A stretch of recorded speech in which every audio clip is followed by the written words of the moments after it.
Movie का start एक जासूस से होता है जिसका नाम फ्रैंक है, जो होमिसाइड डिपार्टमेंट में काम करता है और अपने दिन के लिए तैयार हो रहा होता है। जल्द ही उसे अपनी बेटी सैम की कॉल आती है, जो अपनी माँ के साथ दूर रहती है। वो उसे एक अहम तकरीब में शिरकत की दावत देती है और वो वादा करता है कि वो ज़रूर आएगा। वो ये भी बताता है कि उसने उसके लिए एक गिफ्ट लिया है, लेकिन अभी नहीं बताएगा कि वो क्या है। इसके बाद फ्रैंक अपने साथी डग से मिलता है और वो किसी से पूछगछ करने के लिए रवाना हो जाते हैं। डग फ्रैंक को समझाता है कि वो फिर से कोई गलती ना करे और बेएहतियाती से काम ना ले, क्योंकि इससे वो मुश्किल में पड़ सकते हैं। कुछ ही देर बाद दोनों एक बंदरगाह पर पहुंचते हैं, जहां उनका इरादा एक मजदूर से पूछगछ करने का होता है। लेकिन मजदूर बिल्कुल भी ताउन नहीं करता, बल्कि वो अचानक बंदूक निकालता है और अपने साथी को यरगमाल बना लेता है। फिर वो बेदरेग फायरिंग करता है और फरार हो जाता है। फ्रैंक फौरन उसका पीछा करता है और वो दोनों शिपिंग कंटेनर्स के भूल भुलैया जैसे रास्तों में एंटर हो जाते हैं। दूसरी तरफ वो मजदूर हवा में फायरिंग करता रहता है, यहाँ तक कि उसकी गोलियां ख़त्म हो जाती हैं। ये महसूस करते ही वो फरार होने की कोशिश में मेन रोड की तरफ भागता है, मगर वो आदमी एक गुजरती हुई गाड़ी की जद में आ जाता है और मौके पर ही मर जाता है। फ्रैंक भी उसी गाड़ी से टकराकर सर पर चोट खाता है, जिससे उसके कानों से खून बहने लगता है। इसके बाद सीन कई महीने आगे बढ़ता है, जहां हम देखते हैं कि फ्रैंक अब एक हेयरिंग एड इस्तेमाल कर रहा है। उस हादसे के दौरान उसके कान के अंदरूनी हिस्से को नुकसान पहुंचा था, जिसकी वजह से उसकी सुनने की सलाहियत काफ़ी हद तक कम हो गई है। बाद में जब फ्रैंक काम पर होता है तो उसे सैम की वीडियो कॉल आती है, जो अपने बाप के लिए इशारों की ज़बान सीखना शुरू कर चुकी है। वो उसे अगले हफ्ते अपनी तकरीब में शिरकत की दावत देती है, लेकिन फ्रैंक ये कहकर इनकार कर देता है कि वो भीड़ के शोर को बर्दाश्त नहीं कर सकता। सैम उसकी मिन्नत करती है कि वो ज़रूर आए, लेकिन अचानक फ्रैंक का हियरिंग एड ज़ोर से बजने लगता है। वो अपनी बेटी की आवाज़ सुनने के काबिल नहीं रहता और कॉल काट देता है। बाद में फ्रैंक अपना चेकअप करवाने के लिए डॉक्टर के पास जाता है। टेस्ट करने के बाद डॉक्टर बताती है कि उसकी कॉकलिया काफ़ी हद तक ख़राब हो चुकी है और उसकी सुनने की सलाहियत 80% कम हो चुकी है। वो उसे मशवरा देती है कि वो खुद को ज़्यादा शोर वाले माहौल से दूर रखे, क्योंकि वो मुकम्मल तौर पर बहरा हो सकता है। डॉक्टर फ्रैंक को ये भी बताती है कि वो बदतरीन सूरत हाल के लिए तैयार रहे और अपनी इशारों की ज़बान सीखे, क्योंकि मुस्तकबिल में ये उसके लिए बातचीत करने का एक अहम ज़रिया बन सकता है। शाम के वक्त फ्रैंक दोबारा ड्यूटी पर वापस आता है, जहां उसे हाइड पार्क में ड्रग डीलर्स के एक डबल कत्ल की तहकीकात का काम दिया जाता है। फ्रैंक मकामी आदमी से मिलता है जिसने सबसे पहले लाशें देखी थीं, लेकिन फ्रैंक उसकी बात सही से सुन नहीं पाता। इसी लम्हे हेलीकॉप्टर की बीप और सायरन की आवाज़ों से उसके सर में दर्द होने लगता है। आखिर में मायूस फ्रैंक मजीद बर्दाश्त नहीं कर पाता और गाड़ी में वापस जाने का फैसला करता है। अगली शाम फ्रैंक उदासी के मारे बार में अकेला बैठा शराब पी रहा होता है, जब उसका साथी डग अचानक वहां पहुंचता है। फ्रैंक अपनी हियरिंग एड की आवाज़ बढ़ाता है ताकि डग को बेहतर तरीके से सुन सके। वो अपने साथी को तसल्ली देने की कोशिश करता है कि कई पुलिस ऑफिसर्स माजूरी के बावजूद अपना काम बखूबी अंजाम दे रहे हैं, लेकिन उसकी बातों से फ्रैंक को तसल्ली नहीं होती। ये सुनकर डग फ्रैंक को एक ऐसा काम देने की कोशिश करता है जो उसकी हालत के मुताबिक हो। पुलिस को हाइड पार्क केस में एक नया सुराग मिला है और एक गवाह सामने आई है, लेकिन वो भी सुन नहीं सकती। डग फ्रैंक से कहता है कि वो इंटरप्रेटर बन जाए, क्योंकि सरकारी इंटरप्रेटर अगले हफ्ते तक छुट्टी पर है। फ्रैंक कहता है कि वो इशारों की ज़बान में इतना माहिर नहीं है, फिर भी उसका दोस्त जिद करता है, इसलिए वो मान जाता है। वो गवाह एक 33 साल की औरत है जिसका नाम एवा है, जो कत्ल के वक्त मौके पर मौजूद थी। लेकिन फौरन पुलिस को इतला देने के बजाय वो 2 दिन इंतज़ार करती रही और फिर आगे आई। अगले दिन वो एवा के एड्रेस पर जाते हैं, लेकिन देखते हैं कि उसकी बिल्डिंग ज़्यादातर खाली पड़ी है। जल्द ही वो उसके अपार्टमेंट पर पहुंचते हैं, जहां फ्रैंक किसी हद तक अनाड़ी अंदाज में उससे बातचीत करने की कोशिश करता है, लेकिन इससे एवा नाराज़ हो जाती है, क्योंकि वो एक प्रोफेशनल इंटरप्रेटर के इंतज़ार में थी। वो शुरू में तावन करने से इनकार करती है, लेकिन जब फ्रैंक कहता है कि वो सिर्फ एक पुराना आदमी है जो हादसे के बाद नई चीज़ें सीखने की कोशिश कर रहा है, तो वो आखिर उन्हें अंदर आने की इजाज़त दे देती है। इसके बाद डग हाइड पार्क में होने वाले वाक़ये के बारे में पूछता है, और यहाँ ये पता चलता है कि एवा बहरी तो है, लेकिन वो होंठ पढ़ सकती है। वो बताती है कि वाक़ये की रात वो बाहर पिक्चर्स लेने गई थी कि तभी उसने कुछ लोगों को लड़ते देखा और रिकॉर्ड करना शुरू कर दिया। एवा उन्हें एक वीडियो दिखाती है जिसमें 2 आदमियों को मार दिया जाता है। ये देखकर वो हैरान रह जाते हैं। डग उसका फ़ोन सबूत के तौर पर ले लेता है और उसे यकीन दिलाता है कि वो जल्द ही वापस कर देंगे। एवा खौफ का इजहार करती है कि अगर कातिलों को मालूम हो गया कि उसने पुलिस से बात की है तो वो उसे मार डालेंगे, और इसीलिए फ्रैंक वादा करता है कि वो उसे कुछ नहीं होने देगा। फिर वो बाथरूम की तरफ जाता है जहाँ वो एक शेल्फ पर कुछ मेडिसिन देखता है। इसके बाद वो जाने का फैसला करते हैं। डग बताता है कि उसने एवा की फाइल्स चेक की और पता चला कि वो रिहैब में जा चुकी है। फ्रैंक जिक्र करता है कि उसने एवा के बाथरूम में नैलोक्सोन देखी थी, जो ड्रग्स की ओवरडोज के इलाज के लिए इस्तेमाल की जाती है। फ्रैंक को यकीन होता है कि एवा उस रात पिक्चर्स लेने नहीं गई थी बल्कि अपने लिए ड्रग्स ढूंढ रही थी। अगले सीन में वो दोनों अलग अलग रवाना होते हैं और डग एवा का फ़ोन सबूत के तौर पर ले जाता है। लेकिन कुछ ही देर बाद फ्रैंक को एहसास होता है कि वो अपना फ़ोन एवा के अपार्टमेंट में छोड़ आया है और वो वापस जाने का फैसला करता है। इसी वक्त हाइड पार्क फायरिंग में मुलव्विस अफराद भी वहां पहुंच जाते हैं और सबसे आगे उनका बॉस मेसन होता है। मेसन अपने गार्ड को नीचे की मंजिल पर निगरानी करने को कहता है, जबकि वो और उसके साथी ऊपर चले जाते हैं। वो आसानी से एवा के अपार्टमेंट में घुस जाते हैं क्योंकि वो उनकी आवाज़ नहीं सुन सकती, और उसे पकड़ लेते हैं। कुछ देर बाद फ्रैंक अपार्टमेंट वापस आता है और एवा के दरवाजे पर एक आदमी को पहरा देते हुए देखता है जिसे वो कत्ल की वीडियो फुटेज से पहचान लेता है, इसलिए वो पुरसुकून अंदाज में उसके पास से गुजर जाता है। फ्रैंक चुपके से इमरजेंसी सीढ़ियों के जरिए ऊपर जाता है और खामोशी से बाहर से एवा की खिड़की के करीब पहुंचता है। वो देखता है कि मेसन उससे तफ्तीश कर रहा है। घबराई हुई एवा एक कागज़ पर लिखती है और उनसे रिक्वेस्ट करती है कि उसे नुकसान ना पहुंचाएं। फ्रैंक सुनने की कोशिश करता है लेकिन उसे मुश्किल होती है क्योंकि उसकी हियरिंग एड की बैटरी ख़त्म हो रही है। मेसन एवा से पूछता है कि किसी और ने भी वो कत्ल वाली वीडियो देखी है। वो ना कहती है लेकिन मेसन उस पर यकीन नहीं करता और उसे इंजेक्शन के जरिए मारने की तैयारी करता है। ये देखकर फ्रैंक खिड़की का शीशा तोड़कर अंदर घुस जाता है। वो मेसन की गन छीन लेता है और धमकी देता है कि वो उन्हें मार डालेगा, लेकिन मेसन का एक और साथी गोली चलाने लगता है और फ्रैंक गलती से एंजल नाम के एक आदमी को गोली मार देता है। इस अफरा तफरी में फ्रैंक और एवा मौका पाते ही वहां से भाग निकलते हैं। गुस्से से भरा मेसन अपने आदमियों को हुक्म देता है कि वो चारों तरफ फैल जाएं और बिल्डिंग को घेर लें ताकि फ्रैंक और एवा फरार ना हो सकें। उधर फ्रैंक और एवा एक खाली अपार्टमेंट में छुप जाते हैं। एवा हैरान होती है कि मुजरिमों ने उसे कैसे ढूंढ लिया और वो सिर्फ उसी वक्त क्यों आए जब उसने वीडियो पुलिस के हवाले की। ये सुनकर फ्रैंक को एहसास होता है कि पुलिस फोर्स में ज़रूर कोई जासूस है जिसने उसकी इन्फॉर्मेशन लीक की है। वो एवा पर भी इल्ज़ाम लगाता है कि वो उस रात पिक्चर्स लेने नहीं बल्कि ड्रग्स खरीदने गई थी, लेकिन एवा इसरार करती है कि वो अब ड्रग्स इस्तेमाल नहीं करती और ये सब माजी की बात है। वो कहती है कि एक गैलरी ने उसकी पिक्चर्स नुमाइश के लिए पेश करने की ऑफ़र की थी, इसलिए उस रात वो बाहर जाकर खुशी मनाना चाहती थी। एवा एतराफ़ करती है कि डर के मारे उसने वाक़या 2 दिन बाद रिपोर्ट किया क्योंकि मरने वालों में से एक उसे ड्रग्स देता था। इसके बाद फ्रैंक थोड़ी देर के लिए बाहर जाने का फैसला करता है, इस उम्मीद में कि किसी रिहायशी के पास फ़ोन हो ताकि वो पुलिस को बुला सके। फ्रैंक के जाने के बाद एवा सड़क के पार बिल्डिंग में मौजूद एक औरत को हाथ हिलाकर मदद हासिल करने की कोशिश करती है, लेकिन वो औरत उसे देख नहीं पाती।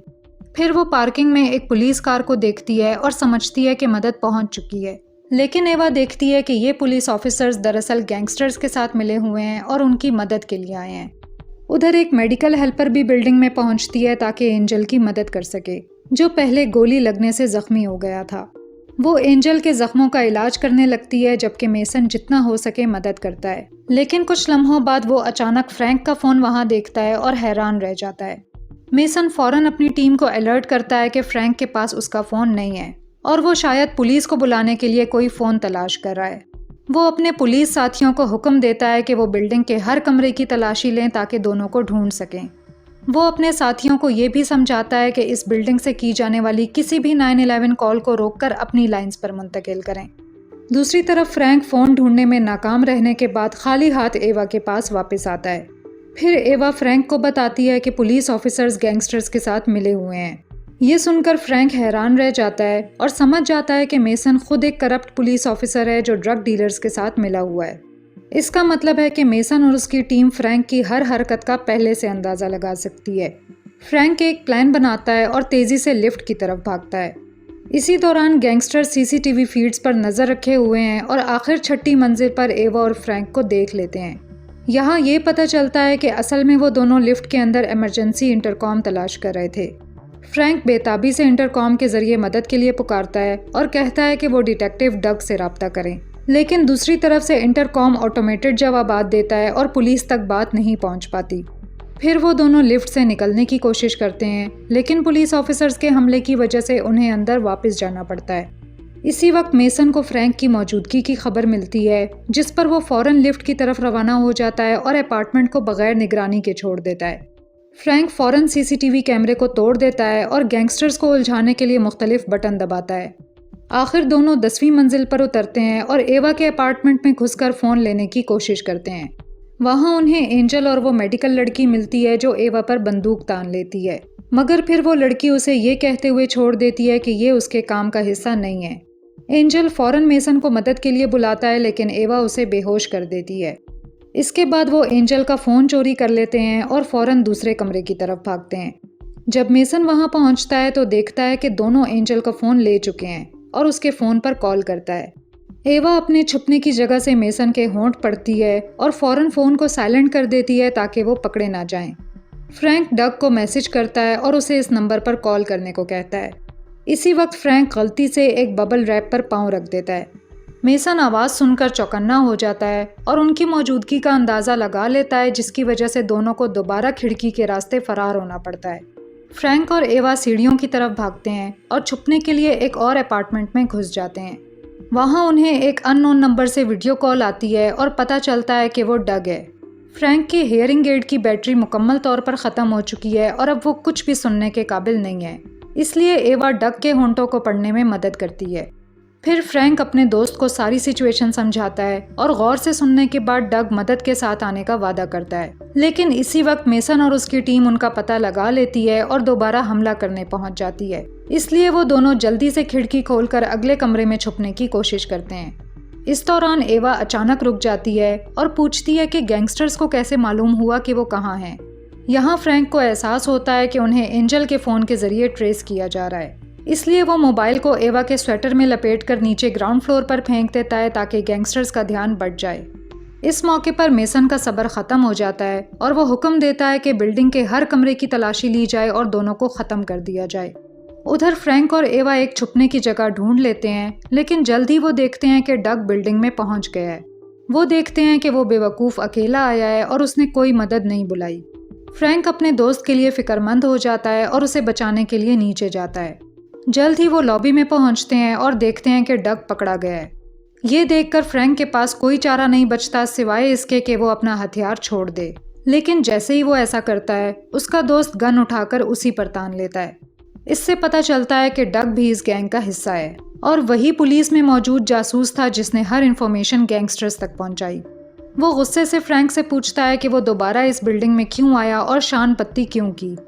इसी लम्हे मेसन और उसके आदमी एवा के हाथ में नशावर दवा का इंजेक्शन लगा देते हैं, जिसकी वजह से वो बेहोश हो जाती है। उनका प्लान है कि उसे ज़्यादा मिकदार में नशा देकर ये जाहिर करें कि उसने खुदकुशी कर ली। इसके बाद डग फ्रैंक को रिश्वत देने की कोशिश करता है ताकि वो खामोश रहे और उनके गैंग में शामिल हो जाए। फ्रैंक के पास कोई और रास्ता नहीं होता और वो बेदिली से राज़ी हो जाता है। ये सुनकर मुजरिम खुश हो जाते हैं और एवा के बेहोश जिस्म को उसके कमरे में अकेला छोड़ देते हैं। इसके बाद वो फ्रैंक को साथ लेकर बाहर जाने लगते हैं, लेकिन जैसे ही वो लिफ्ट में घुसते हैं फ्रैंक एक प्लान सोचता है। वो डग की गन छीन लेता है और फौरन बटन दबाकर लिफ्ट का दरवाज़ा बंद कर देता है, जिससे सब अंदर ही फंस जाते हैं। फिर वो तेज़ी से एवा के कमरे में वापस जाता है और उसे नैलोक्सोन का इंजेक्शन लगाता है जो उसने पहले उसके बाथरूम में देखा था। एवा जल्द ही होश में आ जाती है, लेकिन फ्रैंक को बताती है कि नैलोक्सोन का असर सिर्फ 10 मिनट तक रहेगा और इसके बाद वो दोबारा बेहोश हो जाएगी। उधर मेसन अपने आदमियों को बिल्डिंग को घेरने का हुक्म देता है और इस बार फ्रैंक को मारने का फैसला करता है। दूसरी तरफ फ्रैंक एवा को बंदूक थमाता है और उसे हिदायत देता है कि जो भी खिड़की से अंदर आने की कोशिश करे उसे फौरन गोली मार दे। फिर वो पूरे कमरे में पेट्रोल छिड़कना शुरू कर देता है और वक्त ज़ाया किए बगैर फौरन आग लगा देता है। कुछ लम्हों बाद गाढ़ा धुआं उठने लगता है जो नीचे पैदल चलने वालों की तवज्जो अपनी तरफ खींच लेता है। जल्द ही कई पुलिस की गाड़ियां और फायर ट्रक बिल्डिंग के करीब पहुंच जाते हैं।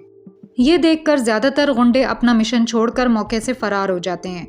इसी दौरान मेसन जो बाहर मौजूद होता है खिड़की के जरिए अपार्टमेंट में घुस जाता है, इस इरादे से कि वो फ्रैंक और एवा को ढूंढ सके जो अभी भी छुपे हुए हैं। वो तेज़ी से टॉयलेट की तरफ बढ़ता है, लेकिन फिर अचानक फ्रैंक और एवा उस पर एसीटोन डाल देते हैं जिससे वो तकलीफ से चीख उठता है। जबकि वो दोनों वहाँ से भाग जाते हैं। इस सूरत हाल के बावजूद जिद्दी मेसन हार मानने से इनकार कर देता है और डग को मजबूर करता है कि वो उनका सुराग लगाने में उसकी मदद करे। वो भागते रहते हैं और आखिर एक म्यूजिशियन के अपार्टमेंट में घुस जाते हैं जहाँ उन्हें एक म्यूजिक स्टूडियो नजर आता है। कुछ ही देर बाद डग और मेसन भी उन्हें पकड़ने के लिए अपार्टमेंट में घुस आते हैं, जबकि मेसन की आंखें एसीटोन की वजह से धुंधली हो चुकी होती हैं। जैसे ही डग एक कमरे में घुसता है, एवा और फ्रैंक अचानक धमाकेदार आवाज़ में मेटल म्यूजिक चला देते हैं, जिससे डग के कानों के पर्दे फट जाते हैं। वो तकलीफ में लड़खड़ाता हुआ कमरे से बाहर आता है और मेसन, जो अभी भी साफ नहीं देख पा रहा, गलती से उसे गोली मार देता है। मेसन अपनी गलती का एहसास करते ही गुस्से में आकर वहाँ से चला जाता है। कुछ देर बाद डग जख्मों की ताब न लाते हुए दम तोड़ देता है, जबकि एवा पर नैलोक्सोन का असर ख़त्म होने लगता है, जिसकी वजह से वो दोबारा बेहोश हो जाती है। परेशान फ्रैंक एवा को होश में लाने की कोशिश करता है, लेकिन उसे किसी के आने का एहसास होता है, इसलिए वो फौरन छुप जाता है। मेसन वहां पहुंचता है और एवा को बेहोश देखकर हैरान रह जाता है, लेकिन फ्रैंक चुपके से उसके पीछे आता है और गिटार से जोरदार वार करके उसे बेहोश कर देता है। इसके बाद वो बेहोश एवा को उठाकर जलती हुई बिल्डिंग से जितनी तेजी से मुमकिन हो बाहर निकलता है। फ्रैंक एवा के बेजान जिस्म को एम्बुलेंस के अमले के हवाले कर देता है। वो फौरन मेडिकल हेल्प के जरिए उसे होश में लाने की कोशिश करते हैं, जबकि फ्रैंक फिक्रमंद नज़रों से ये सब देखता रहता है। अब यहाँ से अचानक कुछ वक्त बाद का सीन दिखाया जाता है, जहाँ हम देखते हैं कि फ्रैंक आखिर अपनी बेटी की तकरीब में बैठा है। फिर एवा आती है और फ्रैंक के साथ बैठकर उसका हाथ थाम लेती है। यहाँ ये दिखाया जाता है कि दोनों फैसला करते हैं कि वो मिलकर नई जिंदगी का आगाज़ करेंगे, और यहाँ मूवी ख़त्म हो जाती है। मूवी पसंद आई हो तो वीडियो पर लाइक और कमेंट ज़रूर करें, और ऐसे ही मूवी रिकैप्स देखने के लिए चैनल को सब्सक्राइब करें। Thanks for watching.